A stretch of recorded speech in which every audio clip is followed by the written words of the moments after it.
ఫ్యామిలీతో పాటు time spend చేస్తే చాలా బావుంటుంది గదా! ఇంకా ఈ దేవర చాలా స్పెషల్ అనమాట. కరోనా రాకముందు చాలా గ్రాండ్‌గా ఫంక్షన్‌లాగా చేసుకునేవాళ్ళనమాట ఈ దేవరని. కరోనా తర్వాత ఇప్పుడే 3 ఇయర్స్ తర్వాత దేవర చేస్తున్నారు. ఎంత గ్రాండ్‌గా చేస్తున్నారో మీరే చూస్తున్నారు గదా! ఇక్కడ చూపిస్తున్నదైతే దేవత కోసం కట్టిన మందిరం అనమాట. సో, చెరుకు గడలతో మొత్తం అంతా టెంపుల్‌లాగా కట్టేసి, కొత్త చీరలన్నీ తెరపులాగా వేసి, ముగ్గు మీద బియ్యం వేసేసి మంచిగా దేవత కోసం దీపం పెట్టారు. దేవతని మట్టితో చేసి, దేవతకి మొత్తం అంతా పెయింటింగ్ ఏసేసి, దేవతని అలంకరించి తీసుకొస్తారనమాట. ఇక్కడ చూస్తున్నారా ఆ గంగమ్మ తల్లి దీవెనలు ఈ వీడియో చూస్తున్న మీకు కూడా అందాలని నేను మనస్ఫూర్తిగా కోరుకుంటున్నాను.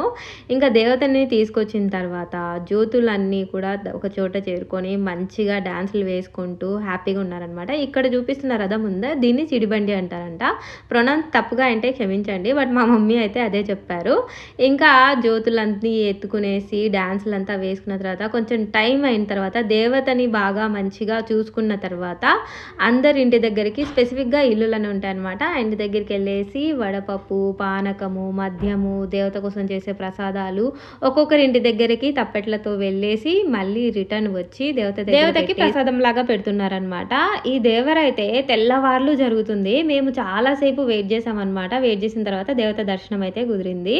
ఇంకా మొత్తానికైతే బలి ఇవ్వడం స్టార్ట్ చేస్తారు. బలి ఎన్ని గంటలకు స్టార్ట్ చేస్తారు అంటే ఆల్మోస్ట్ 4 నుంచి 5 o'clock అవుతుంది అన్నారు. సో మేము వెయిట్ చేస్తూనే కూర్చుని అప్పుడప్పుడు కొంచెం కూల్ డ్రింక్స్ వాటర్ తాగాం.